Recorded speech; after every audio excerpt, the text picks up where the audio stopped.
presentes nesse maravilhoso trabalho, no nome poderoso do Senhor Jesus. Amém? Sempre é gratificante participar de cultos dessa forma, porque a gente sempre entende, renova nossa fé no sentido do que Deus tem feito no meio do seu povo, no meio das pessoas, no meio daqueles que depositam fé nele.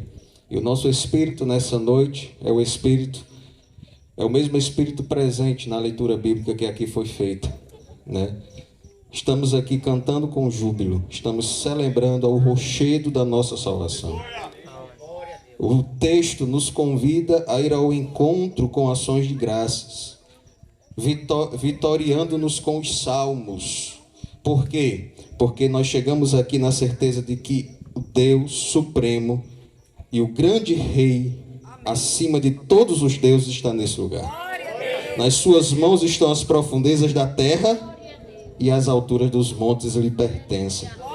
Dele é o mar, pois ele o fez. Obra de suas mãos são os continentes. Venham, adoremos, prostemo-nos, ajoelhemo-nos diante de Deus que nos criou. Ele é o nosso Senhor. E nós somos o seu povo, ovelhas do seu pasto. Aí quando foi no final, a palavra de Deus disse: se ouvides a voz do Senhor, não endureças o seu coração. E se você prestar atenção na letra do último hino que foi cantado, lá está dizendo: se for preciso, Senhor, fala comigo. Fala comigo acordado ou dormindo. Então é muito bom louvarmos ao Senhor. Estamos aqui nesse espírito, mas a palavra de Deus ainda nos diz: olha, se vocês ouvirem a voz do Senhor, não endureça o seu coração. Então que nessa noite estejamos atentos à voz do Senhor, como aquele que com certeza já esteve atento, já escutou a voz dele aqui nesse lugar. E eu convido os irmãos a abrir as vossas Bíblias no livro de Apocalipse, capítulo 2. Deus possa nos abençoar nessa noite, pois esse lugar é um lugar de responsabilidade também. E quando eu estava indo para o trabalho de moto, meu Deus do céu, o que é que eu vou falar? Eu lembrei que eu estava para pregar hoje, pastor. E eu fiquei, Senhor da glória. Mas a gente vai meditando, vai refletindo, e quando cuida que não, as reflexões da palavra de Deus vão chegando. O próprio Deus vai abrindo a nossa mente e até nos fazendo perguntas que nos fazem refletir. E nessa noite eu queria refletir com os irmãos.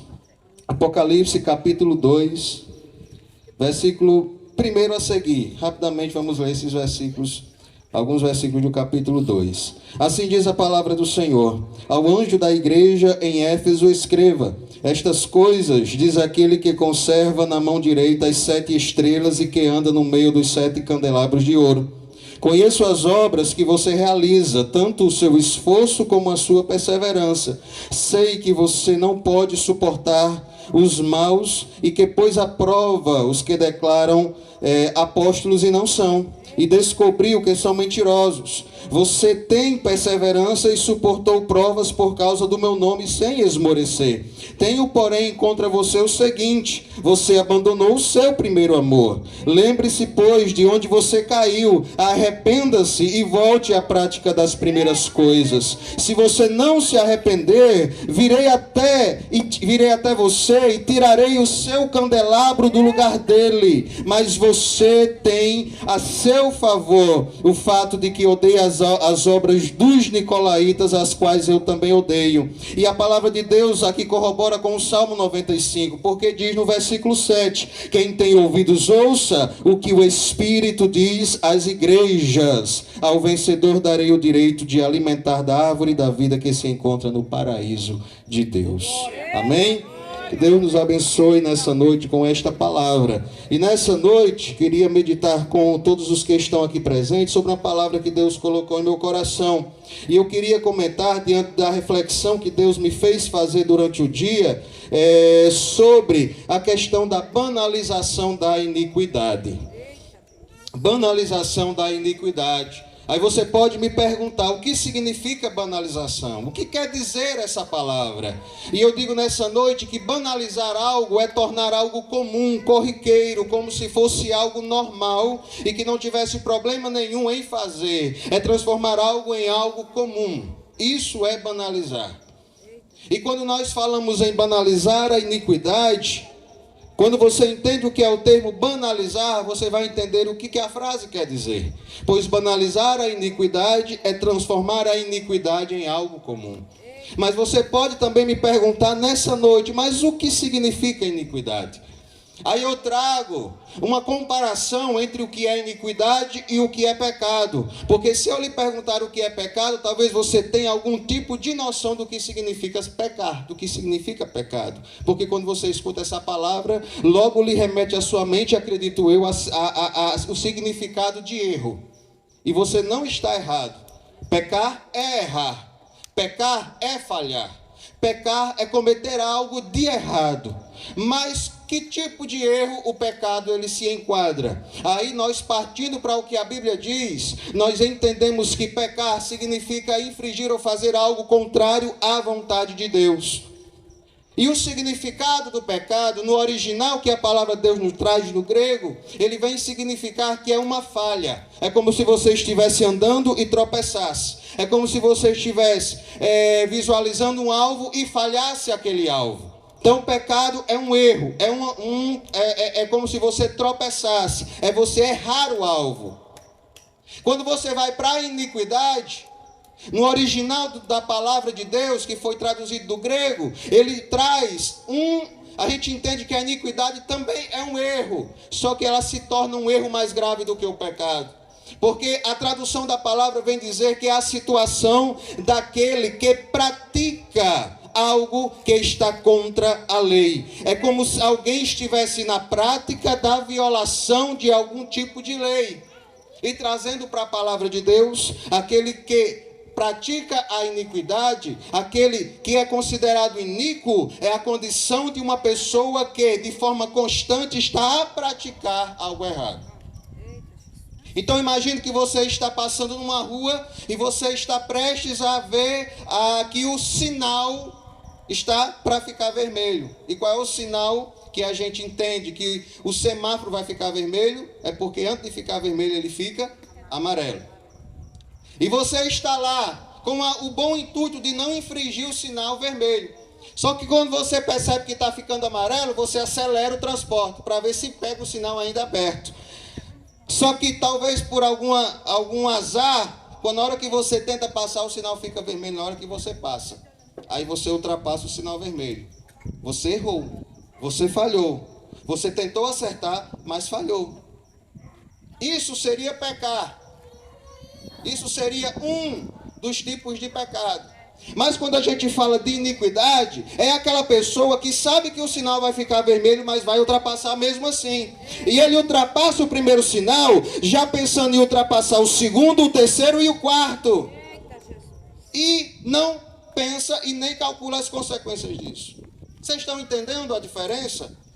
A iniquidade é a condição daquele que continua pecando, que continua errando, mesmo sabendo que está errado. E nessa noite eu trago a reflexão sobre a banalização da iniquidade, é porque ao refletir durante o dia, e Deus me fez refletir sobre isso, é de fato o que está acontecendo hoje. Há uma banalização da iniquidade. Só que ao mesmo tempo que a gente olha para a palavra de Deus, a gente entende que essa banalização, ou seja, tornar a iniquidade em algo comum, é cumprimento da palavra de Deus. Porque lá em Mateus capítulo 24, versículo 12, está escrito que por se multiplicar a iniquidade, o amor de muitos esfriará. Então o próprio Deus nos avisou lá em Mateus 24, olhe, lá nos últimos dias, e nós como igreja do Senhor compreendemos que estamos vivendo os últimos dias aqui na terra, Jesus já nos alertou, ó, nesse período aí, a iniquidade vai se multiplicar.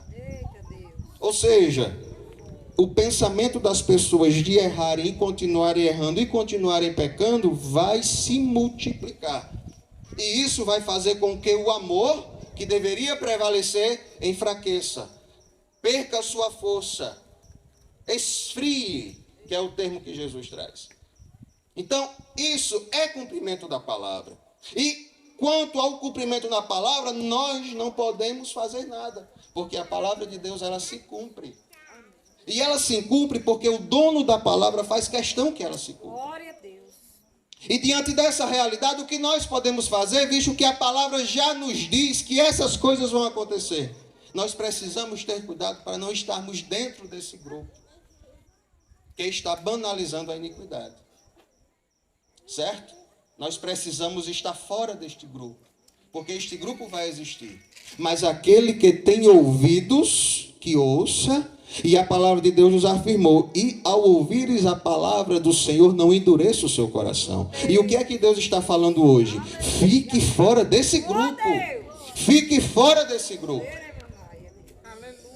Porque se você ficar, você corre o risco de banalizar a iniquidade. E banalizando a iniquidade, você vai viver como se a iniquidade fosse algo normal. E ao conhecer e entender para si que a iniquidade é algo normal, tem uma coisa que não vai acontecer quando você praticar a iniquidade: o arrependimento. Porque aquele que tem a consciência que ainda existe peso na consciência, quando ele erra, o peso bate. E quando o peso bate, ele percebe que errou. E quando percebe que errou, ele procura se consertar. Porém, o que é que nós estamos vendo? Como a iniquidade está banalizada, esse arrependimento não existe mais. E se você não se arrepende, você não procura perdão. E se você não procura perdão, você não é perdoado. E aquele que não é perdoado por Deus está destinado à perdição. Então, o cuidado que nós devemos ter diante dessa situação é: fique fora desse grupo. Que possamos ficar fora desse grupo que está banalizando a iniquidade. E na Bíblia Sagrada, se você for analisar alguns exemplos que estão na Bíblia, você vai ver exemplos de pessoas que banalizaram coisas boas, importantes e até sagradas. O próprio Esaú, que vendeu a Jacó a sua primogenitura, em troca de quê? De um prato de lentilhas. Um prato de sopa, né? Vamos dizer assim, um pratinho de sopa. Porque a bênção da primogenitura na época dos patriarcas era algo sagrado. Ou seja, o pai abençoava o seu primogênito, porque ao partir desta terra, ficaria sobre a responsabilidade dele gerir tudo que era da família. Isso era algo, uma responsabilidade muito grande. E era algo sagrado. Nenhum filho primogênito abria mão da sua bênção. Esaú abriu. Pelo quê? Porque ele estava com fome na hora. Aí, pela fome que ele estava sentindo, Jacó negociou com ele a bênção por causa de um prato de lentilhas. E ele negocia e vende algo sagrado por algo banal. Se você também for analisar, temos o exemplo dos filhos de Eli, que desobedeciam de forma escancarada a lei de Deus na hora de sacrificar. Na hora de oferecer ofertas ao Senhor, os filhos de Eli faziam de uma forma que contrariava a lei de Deus. E aquilo subia como de forma abominável a Deus. E eles não se preocupavam com isso. Eles conheciam porque eram filhos de sacerdotes. Eles sabiam do que a lei dizia e mesmo assim infringia. Por quê? Porque o erro e a iniquidade para ele já era algo normal. E nada lhe batia na consciência, ou nenhum peso de consciência existia por causa dessas práticas. E hoje, eu quero fazer você refletir e olhar para hoje. Como é que está a sociedade hoje? Como é que você tem enxergado a sociedade hoje? Será que hoje nós não estamos vivendo essa realidade? Da banalização das coisas que são importantes? Eu não sei se você tem percebido, mas eu vejo sim dessa forma. Eu vejo sim dessa forma. Cada dia mais as pessoas fazem o que é errado e parece que esse erro não pesa mais na consciência. Não pesa mais na consciência. E tudo que você faz de forma repetitiva, tende a de fato não fazer mais peso na sua consciência. Porque você pratica hoje, você pode até sentir algum tipo de peso. Mas quando você repete amanhã, talvez você não sinta o mesmo peso. E à medida que você vai repetindo e praticando, e praticando, e praticando, quando você cuida que não, você está falhando, você está errando, continua no erro e a consciência não pesa mais. Aí é onde está o perigo. Porque quando você chega nesse estado, é o estado daqueles que praticam a iniquidade. É o estado daqueles que praticam a iniquidade. E você sabe o que é que Jesus vai dizer diante daqueles que praticam a iniquidade? Apartai-vos de mim. Apartai-vos de mim, vós que praticais a iniquidade. Amém? Amém. Romanos capítulo 1 vai nos mostrar o porquê que a sociedade hoje está banalizando a iniquidade. Eu trabalhei até esse texto no grupo do discipulado, no sábado passado. Foi muito bom, graças a Deus, tem sido uma bênção. E eu vejo que os nossos novos convertidos têm se interessado muito pela palavra, pastor. E têm se alegrado muito em conhecer a palavra de Deus. Romanos capítulo 1, ele vem nos mostrar o porquê que as pessoas estão banalizando a iniquidade. E se você for começar a ler do versículo 18, você vai, se você quiser abrir, pode abrir para acompanhar. Você vai ver que está escrito o seguinte: a ira de Deus se revela do céu contra toda a impiedade e injustiça dos seres humanos, que por meio da sua injustiça suprimem a verdade. Pois o que se pode conhecer a respeito de Deus é manifesto entre eles, porque Deus lhes manifestou. Porque os atributos invisíveis de Deus, isto é, o seu eterno poder e a sua divindade, claramente se reconhecem desde a criação do mundo, sendo percebidos por meio das coisas que Deus fez. Por isso os seres humanos são indesculpáveis. Não existe ninguém que esteja na condição de desculpável diante de Deus. A palavra de Deus diz que todos são indesculpáveis. Você não tem justificativa para chegar diante de Deus e justificar os seus pecados e os seus erros. Todos são indesculpáveis. 21. Porque tendo o conhecimento de Deus, aí é onde a gente chega no motivo dos quais as pessoas hoje estão banalizando a iniquidade. Por quê? Porque tendo o conhecimento de Deus, não o glorificaram como Deus, nem lhe deram graças. Pelo contrário, se tornaram nulos em seus próprios raciocínios e o coração insensato deles lhe obscureceu. Você sabe por que as pessoas hoje estão banalizando a iniquidade? Porque desprezam o conhecimento de Deus. Desprezam o conhecimento de Deus. E por desprezarem o conhecimento de Deus, Deus entregou às pessoas as suas próprias paixões. E está descrito aqui, lá no versículo 24. Por isso, Deus os entregou às impurezas pelos desejos do coração deles, para desonrarem o seu corpo entre si. Então as pessoas desistiram do conhecimento de Deus, abandonaram o conhecimento de Deus. Em contrapartida, Deus também deixou eles à mercê das suas próprias paixões. Aí eu quero dizer uma coisa, revelar uma coisa a você, que a palavra de Deus nos ensina que nós, como seres humanos, somos pecadores. E como pecadores, nós estamos tendenciosos a errar.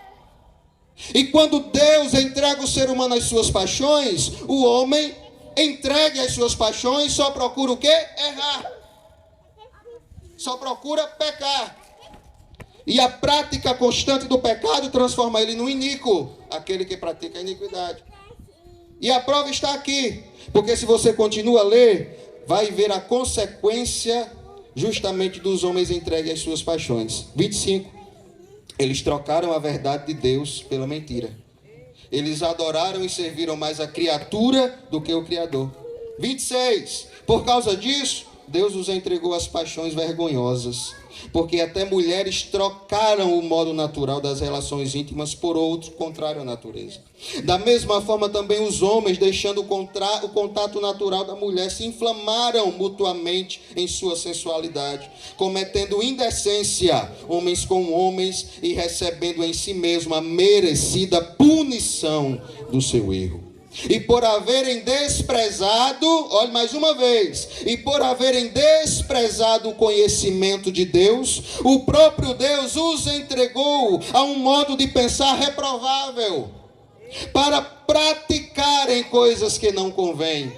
Estão cheios de todo tipo de injustiça, perversidade, avareza e maldade. Estão cheios de inveja, homicídio, discórdia, engano e malícia. São difamadores, caluniadores, inimigos de Deus, insolentes, arrogantes, orgulhosos, inventores de males, desobedientes aos pais, insensatos, desleais, sem afeição natural e sem misericórdia. Aí fecha o capítulo dizendo o seguinte: embora conheçam a sentença de Deus, olha aí, embora essas pessoas conheçam que existe sentença para isso, que existe sentença para isso, aí,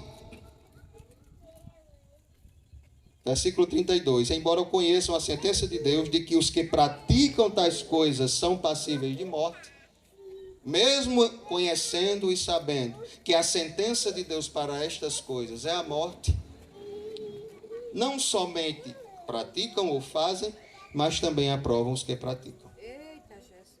Retrato da sociedade de hoje. Pessoas que praticam a iniquidade, sabem da sentença, mas mesmo sabendo da sentença, continuam praticando e ainda aprovam aqueles que praticam as mesmas coisas. Então nós precisamos entender que a consequência de abandonar o conhecimento de Deus é essa banalização que nós estamos vivendo hoje. E como consequência, nós temos visto essa palavra de Deus se cumprir hoje. Porque qual dessas características que aqui foram lidas você já não encontrou ou já ouviu falar de alguém dessa forma? Pessoas sem amor. Quem aqui já não percebeu que o homem perdeu o seu amor? E eu digo homem no sentido geral. Sociedade, seres humanos. Homens insensatos. Quem aqui já não conheceu a insensatez do ser humano? Tão insensato que inverte muitas vezes os valores. Invertem os valores. E algo que muitas vezes é para ser sagrado na nossa, que é nosso, que é a nossa vida, muitas vezes nós banalizamos até a vida, ao ponto de tirar a vida de pessoas por causa de motivos fúteis. Então, tudo isso é consequência do desprezo a Deus, do desprezo à palavra de Deus. E eu vou ainda ser mais específico, para que vocês compreendam que de fato essa realidade é de hoje, é da agora. E nós precisamos nos alertar diante disso. Vamos para um ponto. Para você entender quanto estamos banalizando coisas importantes. Hoje, as pessoas se casam já pensando em se separar. Não é verdade? Eu já me caso, mas já pensando na primeira briga, não dá certo não. Primeira briga você vai para lá que eu fico aqui. Ou então eu vou embora e você fica. Mas junto não quero mais. Que é isso? É a banalização de algo que não deveria ser banalizado, que é o divórcio. Aí hoje o casal se casa, às vezes um casal de jovens, e não tem esse casal que se casa já preparado para o casamento, porque casamento é realmente algo onde você vai aprendendo dia após dia a conviver, a dar o braço a torcer, a amar, a ser amado. Você vai aprendendo, você vai crescendo, você vai amadurecendo. Não existe esse que já case, já maduro, já pronto para tudo que vai enfrentar no casamento. Mas o que é que acontece? As pessoas casam, no primeiro motivo, já quer se separar. Não quero mais saber, não. Não dá certo, não dá certo, não. Não dá certo. E o que é isso? É falta de valorizar aquilo que é importante. O casamento. A instituição que serve de base para a sociedade. Porque se a família não estiver estruturada, a sociedade, ela derrete. Se a família não for bem, e pode fazer esse teste na sua vida. Puxe a sua memória. Na hora que dentro da sua casa as coisas não estavam indo bem, você também não estava bem. Na hora que dentro da sua casa as coisas desandaram, você também desandou.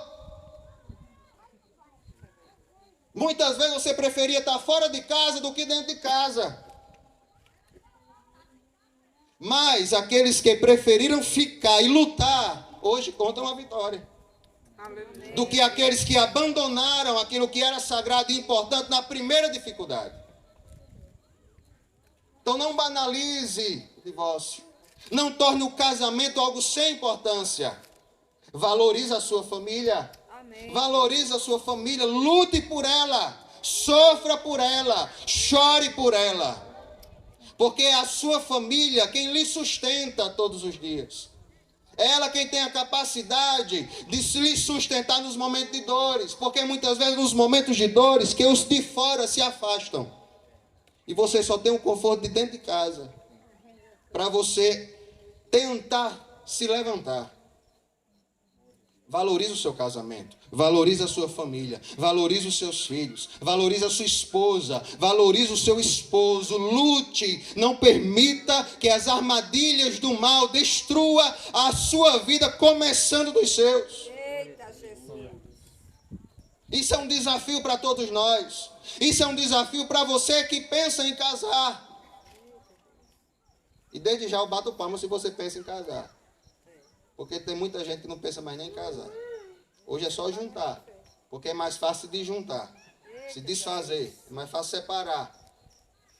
Mas se você ainda pensa em levar essas coisas a sério, porque família é base da sociedade, vá disposto a lutar. Agora lute. Porque quanto mais você luta, mais você vê que vale a pena continuar lutando. Amém? Outra coisa que nós temos percebido hoje, a banalização, não só do casamento, mas do convívio familiar. O filho já chega dentro de casa, batendo na porta, mandando em tudo. Eu não vivi nesses tempos mais passados, mas eu sei que em alguns tempos passados aí, se o filho chegasse fazendo isso, eu acho que ele nem conseguia entrar dentro de casa. Já vinha alguma coisa voando na direção dele, não deixava nem ele entrar. Uma voadora. Fazia que nem Juninho Zoião, uma voadora no espelho. Você está entendendo? Mas era o quê? Era o respeito que ainda existia. Era o respeito que era imposto dentro de casa. Porque se o filho não respeitasse o pai, o negócio começava a desandar. Se o filho não respeitasse a mãe, o negócio começa a desandar. Se não houvesse respeito, a coisa desanda. Porque o filho vai se acostumar a querer mandar no pai. E se o pai deixar ou a mãe deixar, o negócio vira de cabeça para baixo. Porque vai ter muita gente mandando. E quando tem muita gente mandando, não dá certo. Então até isso tem se banalizado. E da mesma forma, muitas vezes até os próprios pais não têm mais o manejo correto diante dos filhos. Ou são muitas vezes muito rígidos, porque existem os extremos, ou são muitas vezes muito liberais. E isso não pode acontecer porque é justamente por esses motivos que dentro de casa as coisas começam a perder a sua estrutura, começam a ficar desestruturados. E essa falta de respeito que começa dentro de casa, começa a se refletir até fora de casa. Porque aquele filho que já entra dentro de casa desrespeitando pai e mãe, sai de dentro de casa pensando que pode desrespeitar todo mundo no meio da rua. Aí desrespeita amigo, desrespeita quem está na rua, desrespeita policial, desrespeita autoridade, desrespeita seja lá quem for. O resultado disso? Confusão. E o resultado disso? Bagunça. O resultado disso? Pecado. Resultado? Iniquidade. E é isso que nós precisamos preservar. É isso que nós precisamos entender. É disso que nós precisamos lutar dia após dia. Então você que é filho, que ainda não aprendeu a respeitar os seus pais, comece agora. Comece agora. Comece agora a respeitar aquele que dedicou a vida, porque só quem sabe o que é se dedicar a um filho é quem tem um, que dedicou tempo, esforço, noites de sono, ou melhor, noites sem poder dormir, por causa de você. E até hoje continua se dedicando. E muitas vezes você nem vê, mas você está num sono bom, no terceiro, no quarto sono, sonhando coisas maravilhosas. E no outro quarto está seu pai e sua mãe ajoelhados chorando por você. Eita Deus, é verdade. Valorize os seus pais. Respeitem os seus pais. Respeitem. E pais, vamos começar a saber tratar melhor os nossos filhos. De certa forma também respeitá-los. E a Bíblia nos ensina a não provocar o ódio dos filhos. Mas também não vamos liberar demais. Vamos saber criar os nossos filhos diante dessa realidade que nós estamos vivendo hoje. Para que o seu filho não seja, por falta de ensinamento, mais um que começa a banalizar a iniquidade. Aí a gente continua a analisar, e a gente vai até mesmo os nossos cultos, muitas vezes, a gente chega de qualquer jeito. E lá em Romanos capítulo 12, diz que o que a gente faz aqui é um sacrifício vivo e que precisa ser agradável a Deus. Amém. Então, quando nós adentramos neste lugar, nós já adentramos com um espírito renovado, na expectativa de adorar a Deus. Amém, Deus. E nós, quando chegamos aqui, temos que chegar preparados para ouvir a voz de Deus. E ao ouvir a voz de Deus aqui, como foi falado, guardar no nosso coração. Não podemos mais não podemos deixar que a banalização adentre até nos nossos cultos, a ponto de desprezarmos o que está acontecendo aqui, de desprezarmos a palavra de Deus que muitas vezes nos exorta e muitas vezes queremos cultuar a Deus de qualquer jeito. E nós não podemos simplesmente achar que podemos achegar-se a Deus de qualquer jeito. Pratica um bocado de coisa errada. Aí quando é no outro dia, está nos pés do Senhor, como se nada tivesse acontecido. É praticando e vivendo uma vida toda desregrada, e olhando para o céu e achando que Deus está se agradando daquilo. Achando que Deus está se agradando daquilo. Nós temos que conhecer a Deus. Amém, Deus. Porque se desprezarmos o conhecimento de Deus, nós vamos errar por falta de conhecimento. Conheça as verdades de Deus. Aí você vai entender qual é a vontade de Deus. E quando você entender qual é a vontade de Deus, você vai saber o caminho que você precisa trilhar. Amém, Deus. Aleluia. Você vai saber o caminho que você precisa trilhar. João 15 e 14, eu acho que é 15 e 14. Jesus disse algo interessante. Vós sereis meus amigos, se o quê? Se fizerdes o que eu mando. Nós seremos amigos de Jesus se fizermos o que Ele manda. Aí eu trago a pergunta, você é amigo de Jesus? Você é amigo do Senhor verdadeiramente? Ou você pensa que é amigo? Pensa que Jesus está se agradando? Não, porque Deus é um só. Existe um pai na Bíblia que tinha 2 filhos. Para aqueles 2 filhos o pai era um só. Mas um decidiu ficar, o outro decidiu ir embora. Era o mesmo pai. Mas a diferença está nos filhos, não no pai. A gente não pode olhar e dizer Deus é um só e achar que Deus aceita tudo. Não. Nós temos que tentar visualizar de cima para baixo. É Deus olhando para nós. E quem tem que nos organizar somos nós diante de Deus. Então conheça Deus. Conheça a palavra de Deus. E se você leva isso a sério, pratique. Tem uma pessoa que a gente estava conversando uma vez e sempre tem aqueles questionamentos, né? Por que a gente não faz isso? Por que a gente não faz aquilo? Por que a gente não vai para a festa? Por que a gente não... Aquelas perguntas. Aí eu respondi dizendo o seguinte, olha, primeiramente, porque a gente leva isso aqui a sério. Não é para brincar. Quando a gente aceita Cristo e aceita Ele como Salvador da nossa vida, a gente aceita levando a sério as coisas. Porque a gente sabe que se a gente não aceitar Jesus como Salvador, a gente vai para o inferno. Isso a gente leva a sério. Não é uma questão de se achar bonitinho, ser crente e começar a fazer tudo o contrário do que o mundo faz para se achar importante, bonito e diferente. Não. É porque a gente entende que isso aqui deve ser levado a sério. Glória a Deus. Aleluia. E a gente leva isso a sério porque a gente entende que a palavra de Deus é a verdade. Não é aquela coisa sem seriedade que a gente lê a palavra de Deus, que a gente diz que Deus, a gente ama a Deus, e ama a Deus, e eu amo a Deus, e na primeira oportunidade você se distancia de Deus. Que amor é esse?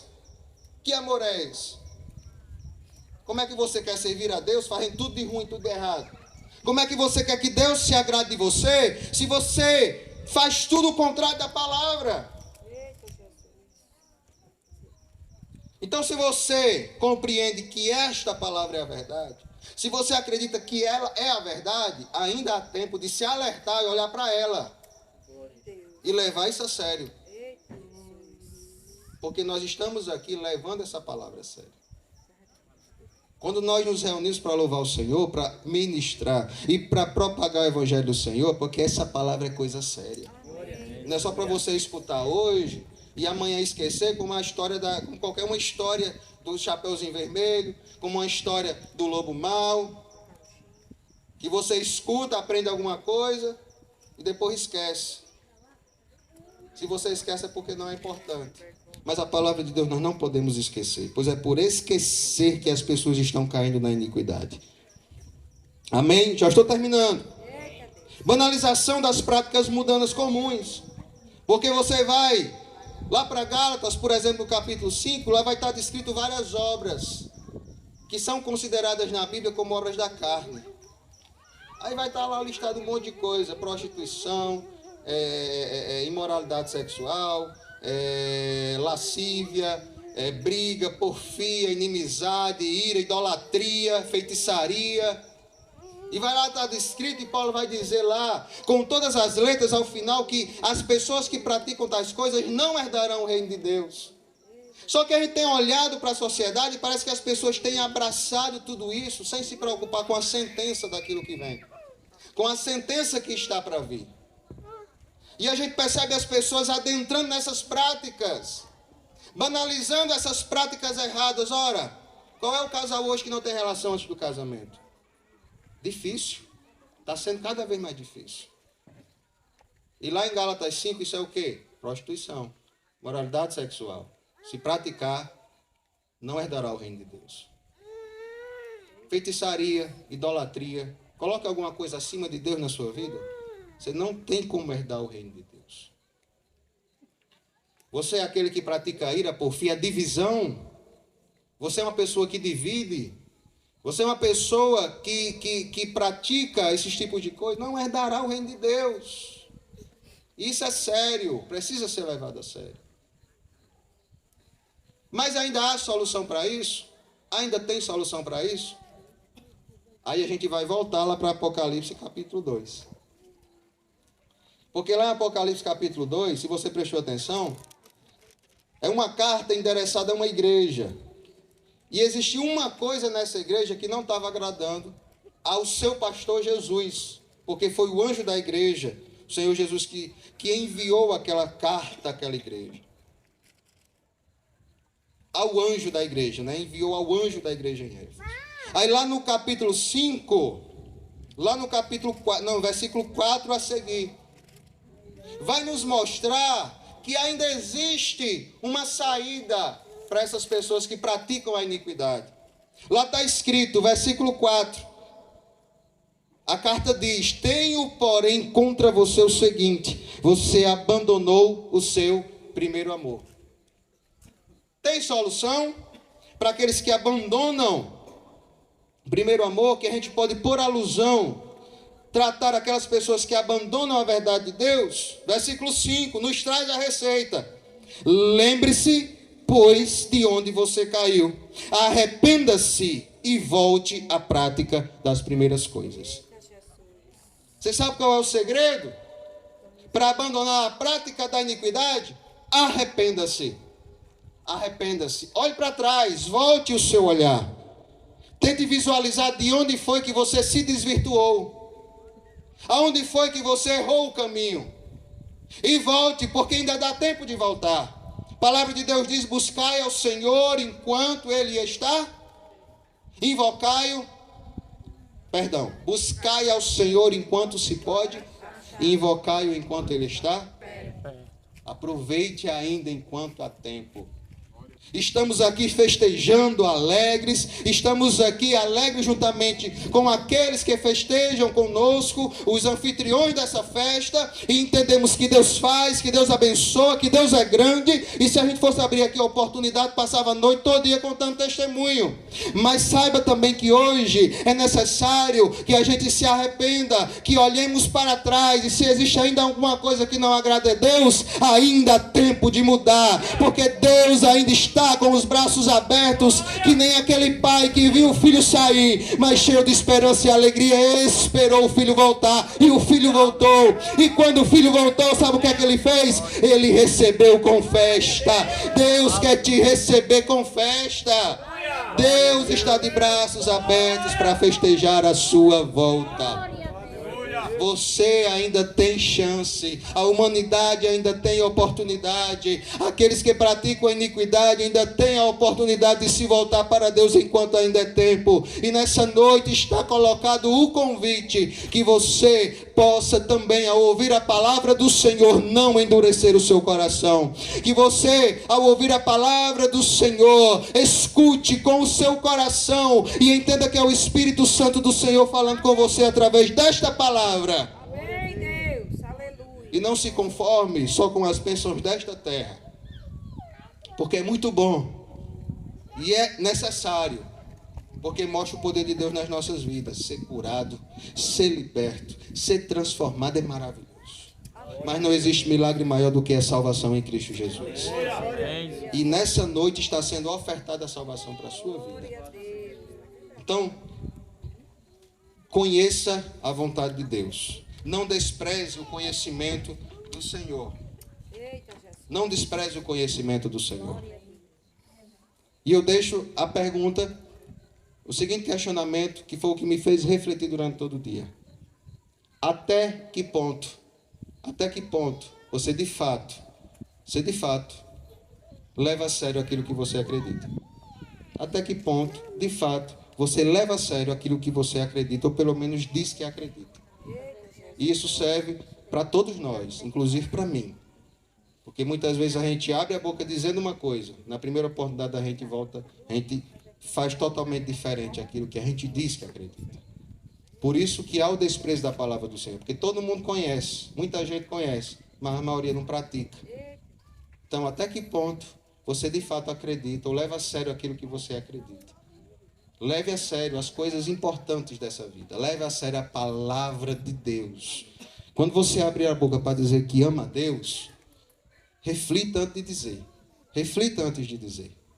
Porque você está dizendo uma frase séria diante de Deus, diante do Criador dos céus e da terra. Porque quando você abre a boca e diz que ama a Deus, cai um peso sobre você. Porque quem ama, obedece. Se você abre a boca para dizer que é amigo de Jesus, cai um peso sobre você. Porque quem é amigo de Jesus, obedece a Jesus. Então você tem que, de fato, entender e refletir até que ponto você leva a sério tudo o que você diz que acredita. Amém? Que Deus abençoe a todos e fique com esta palavra.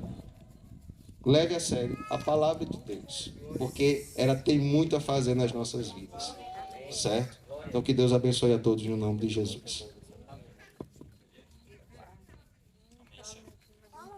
Glória a Deus. Louvado seja o Senhor. Irmãos, nossa palavra é gratidão a Deus por tudo que Ele nos proporcionou. Isto é o Evangelho. O Evangelho não dos coach, não da autoajuda, não de uma mensagem que massageia o pecador, mas o Evangelho que nos faz refletirmos. Porque, apesar de tudo estar se cumprindo, pois é necessário que se cumpra, mas é como foi mencionado, também em meio ao pecado haverá a superabundância da graça do